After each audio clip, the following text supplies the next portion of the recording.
My name is Marjorie Bennett, and in 3 days I will turn 68. This morning I sat by the kitchen window, watching the rain slip down the glass, and long tired streaks. Kansas City in April always brings its share of gray skies, but today the clouds felt heavier than usual. They mirrored something inside me, something I couldn't quite name. I held a warm mug of Earl Grey in my hands. No sugar, just a bit of milk. The way Harold used to make it. It had Gone cold, but I didn't move. Just watched the way the drops on the window gathered, twisted, and disappeared down the pain. This house has been my world for over 4 decades. I taught high school math for nearly as long. For 40 years, I explained the elegance of numbers, the logic, and every formula. But life, unlike numbers, rarely follows clean patterns.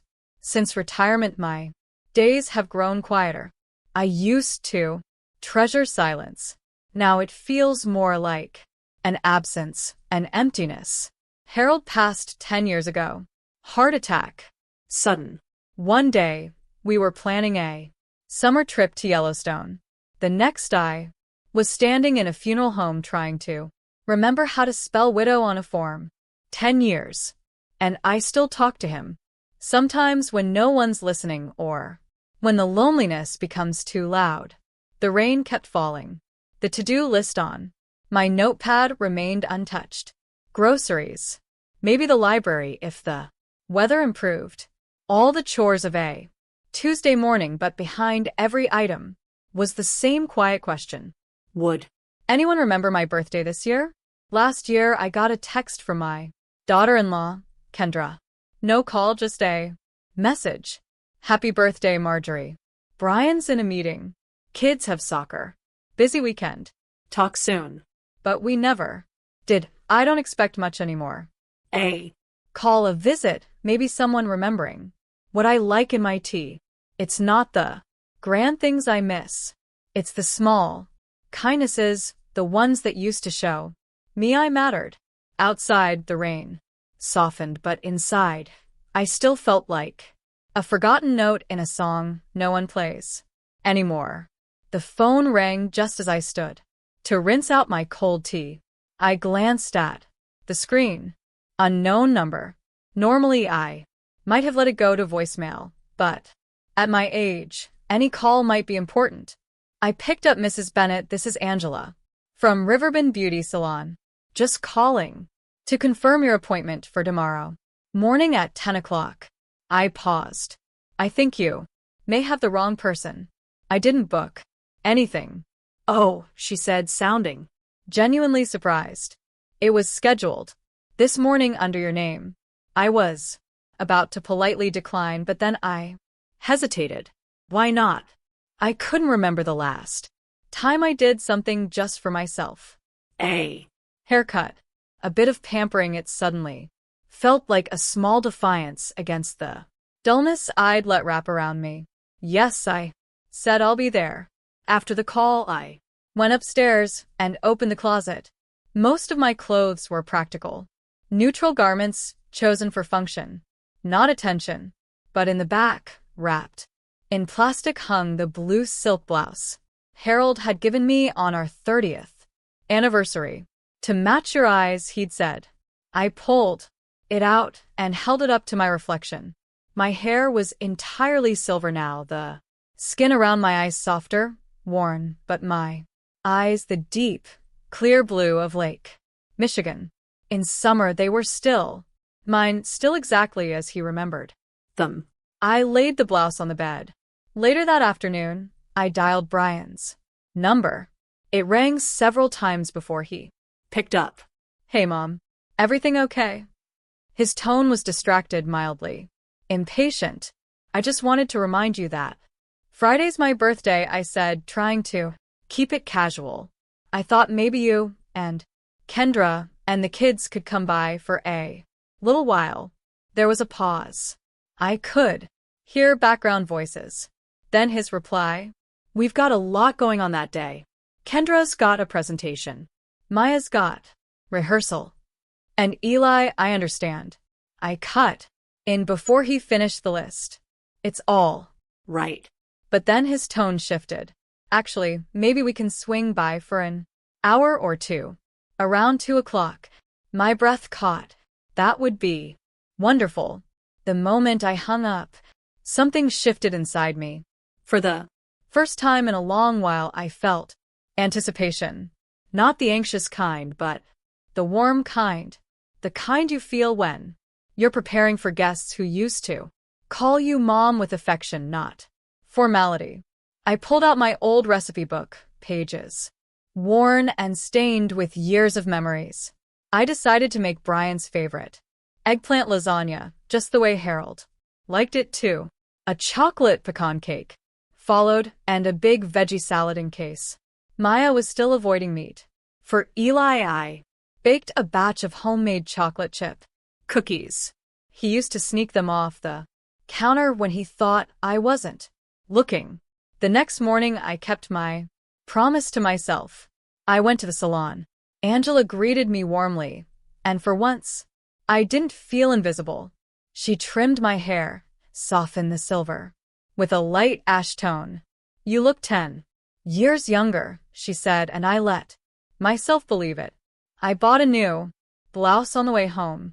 Sky blue, soft fabric, comfortable, but lovely. the Kind of thing you wear when you want to feel noticed. Later that day, Clara Monroe came by. My neighbor, my friend, one of the few people who didn't treat me like I was slowly fading away. Birthday prep? She asked, stepping in with a tin of cookies and a bucket of cleaning supplies. I told you I had it covered. I smiled. Let an old woman do something useful. She grinned. Besides, I want to see that ungrateful son of yours with my own eyes. Clara, don't. Clara, me. You're too nice. Marjorie. Always have been. We spent the afternoon scrubbing, dusting, setting the table. Between chores, we talked about Harold, about the past, about how Brian had Changed. Do you think they'll come? I asked. They'll come, she said. But The question is, what are you really expecting from them? I didn't answer. Right away. I didn't know. Was I hoping for kindness, a card with my name, written in familiar handwriting, a moment of connection? Or maybe just not. To feel like a burden in my own home? Friday arrived with a break in the clouds. After a week of rain, the sun finally peeked through, painting the living room with a soft morning glow. I took it as a good sign. By noon, everything was ready. The lasagna baked, golden in the oven. The cake sat neatly on a platter. Salad chilled in a glass Bowl. The cookies were arranged in the same ceramic dish I used when Brian was little. I changed into my new blouse and navy pants. Light makeup, a touch of lip color. Not to impress, just to feel like myself again. Present visible. 2 o'clock. Came. Right on time. A car pulled into The driveway. I took a deep breath and opened the door. Happy birthday, Mom, Brian said, stepping forward and hugging Me stiffly. His arms barely touched my shoulders. He smelled like department store colonial obligation. Kendra followed. A quick nod. A tight smile. Hello, Marjorie. She wore a sharp gray suit and pearl earrings like she'd come from a board meeting rather than her mother-in-law's birthday.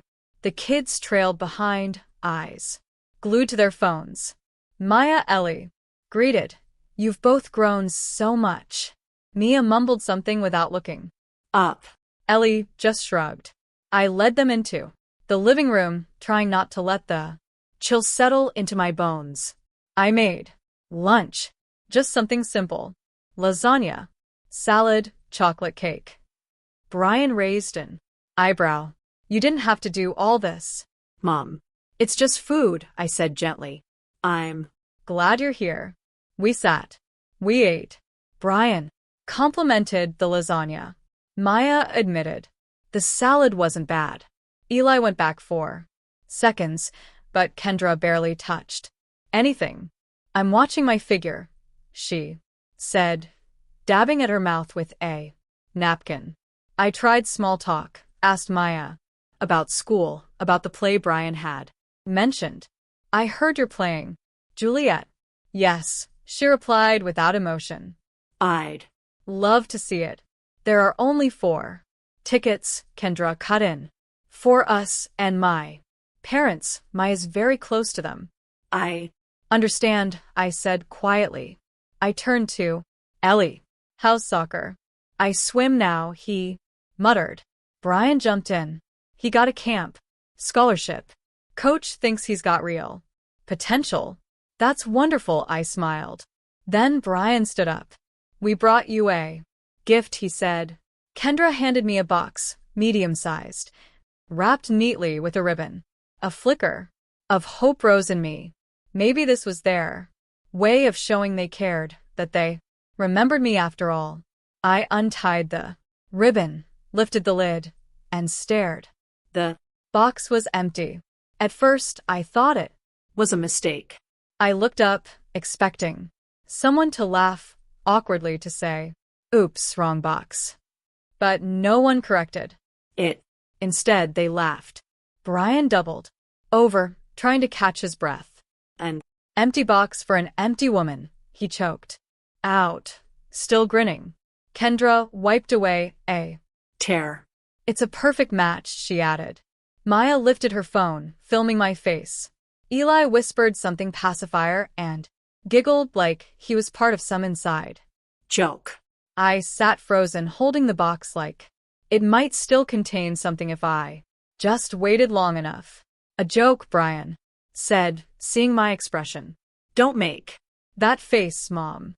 You've always been so serious. A joke, I repeated softly. The cardboard crumpled in my hand. You came to my birthday, I said, to give me an empty box. To laugh at me in my own home. Oh. Come on, Kendra said, still smiling. You're being dramatic. It's just family humor. I stood slowly, my voice low but steady. We must have very different definitions of family. They stopped laughing. Brian's face shifted. Mom, don't take it so personally. Too late, I said. I looked at Maya's phone still recording. You can stop filming now. I walked to the door. You have a meeting at 5, don't you, Kendra? I won't keep you. They looked at each other confused. Surprised. Maybe they expected tears. Maybe silence. But I gave them neither. Don't be like this, Mom, Brian said. He reached for my hand, but I stepped back. It was a stupid joke. Yes, I nodded. And a revealing one. Thank you for coming. I added. You should go. And they did. No shouting, no slam doors, just a quiet walk to the car and the hum of an engine. Fading into the street, I sank down against the door, still holding the crumpled box. Empty. That's how they saw me. Not as a mother, not as a teacher, not as a woman who had given everything to her family. Just something hollow. Something past its usefulness. The tears came slowly, not loud, not frantic, just a quiet grieving for what could have been. I cried for Harold, for the family we tried to build, and for the part of me that still believed they might love me for who I was, not what I could give. The next morning I called. Harold's old attorney, Robert Fisher, answered on the third ring. Fisher and Associates, he said in that same steady voice I remembered from 10 years ago. Robert, it's Marjorie Bennett. I need to revise my will. There was a pause. Then, of course, Mrs. Bennett. I remember you. Well, would tomorrow morning at 10 work? Yes, I said. And bring a blank sheet of paper. We're starting fresh. That same evening, I called Brian. He didn't answer at first, but when he picked up, his voice held surprise. Mom, I'd like to invite you and the family over for dinner on Sunday, I said softly. I Want to apologize for how I reacted. He hesitated. Yeah, sure. 6 o'clock. Yes, and please don't eat beforehand. I'll cook. On Sunday, Clara arrived. Early.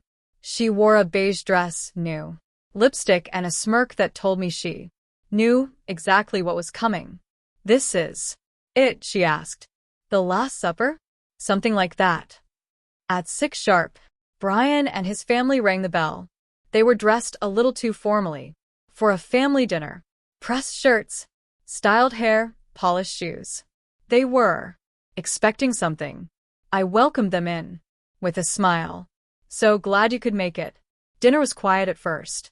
I asked about schoolwork. Kendra answered with vague politeness. Maya barely touched her Food. Ellie picked at his plate, but they were clearly waiting for me to speak, to apologize, to explain. After the main course, I placed my napkin down. Brian. Kendra, I said, I do owe you an apology for letting you treat me like I didn't matter, for allowing you to speak to me without respect. That was my mistake. And now I'm correcting it. They looked up, confused. I walked to the desk and returned with a folder. When your father passed, he left me more than just this house. Over $2 million in assets, stock, land, investments. You never knew, because I wanted you to build your life on your own. Brian's jaw tensed. Kendra leaned in. I was saving it for you, for your children. But your gift to me last Friday made me realize something important. I paused, then looked at each Of them. You see me as empty. I placed the folder on the table. So now you will receive nothing. Kendra sat back. You're bluffing. I've already sold the lakefront land, donated half to the teachers' fund and local library. And With the rest, I bought a house in Santa Barbara. I move next month. You what? Brian stood up, his face flushed. That Land was ours. Dad bought it for us. No, I said calmly. He bought it for someone who respected what he stood for. That's no longer you. There was silence at the table. Heavy, stunned silence. Kendra's face had gone pale. Brian looked like someone had knocked the air out of him. Maya put her phone down. Eli stared at the floor. But I wasn't finished. I also rewrote my will. I said. All remaining assets, my home, my accounts, my investments will go to charity, scholarships, and community programs. None of you will receive a dime. You can't do that, Kendra snapped. It's unethical. We're family. I looked at her evenly. Family shows Up. Family doesn't humiliate their mother on her birthday. Brian stood up, trying to regain control. We'll contest It. Prove you're not thinking clearly. That Clara, there's a clause. I Interrupted. Anyone who challenges the will is disqualified from any claim. And I've already passed a full mental competency evaluation. Signed. Notarized. Filed. They were speechless. Kendra finally exploded. You manipulative old woman. Your husband, he pity you. He told Brian he regretted staying married to you. That one stung. I felt it in my chest. But I didn't flinch. No, I said. Harold loved me until the day he died. What he regretted was watching his son turn into a man who would throw his mother away for a dollar. Kendra and Brian began bickering, blaming each other, raising their voices, arguing over the land, the will, the money. They forgot I was even in the room. Only the children noticed. Maya looked up at me. Something in her face had changed. Eli wouldn't meet my eyes. I stood slowly. It's time for you to leave. Brian tried to say something, but I walked to the door and opened it. They filed out in silence, except for Eli, who lingered. Grandma, he said softly. I wasn't really laughing. I Didn't know what to do. I nodded. Maybe. One day we can talk about that. He gave a small, ashamed nod, then left. I Closed the door, turned to Clara, who was already pouring 2 glasses of wine. Well, she said, that was a performance. No, I replied, exhaling deeply. That was closure. 2 weeks later, I stood in the empty living room, sunlight spilling across the hardwood floors for the last time. The moving truck had come and gone. Most of what I owned was sold, given away, or packed tightly into boxes headed for Santa. Barbara. Clara and I were driving down Together. We had motel reservations along the way and playlists filled with old songs. We promised each other we'd take the scenic route. No rush, no. Looking back, as we pulled out of the driveway, I looked at the house one final time. Goodbye, Harold. I whispered. Thank you for loving me. I'll carry that love wherever I go. Our New cottage in Santa Barbara was small, sun-filled, and surrounded by roses. 10 minutes from the ocean, 2 blocks from Clara's sister. The kind of place where morning coffee tastes like possibility. I joined the library's volunteer program, started painting lessons at the community center, and even made a few new friends, people who didn't know me as someone's mother or someone's widow. Just Marjorie. I heard from Brian less and less. The calls stopped being about inheritance. They became quiet check-ins, though distant, and that was okay. One morning, almost a year after I left, a letter arrived from Maya, handwritten, apologizing, reflecting, hoping we might someday rebuild something. I didn't rush to answer, but I smiled when I read it. Maybe not all was lost. Maybe somewhere down the road, something good could grow from the wreckage. But for now, I sat on my porch with a cup of tea. The ocean shimmered beyond the rooftops.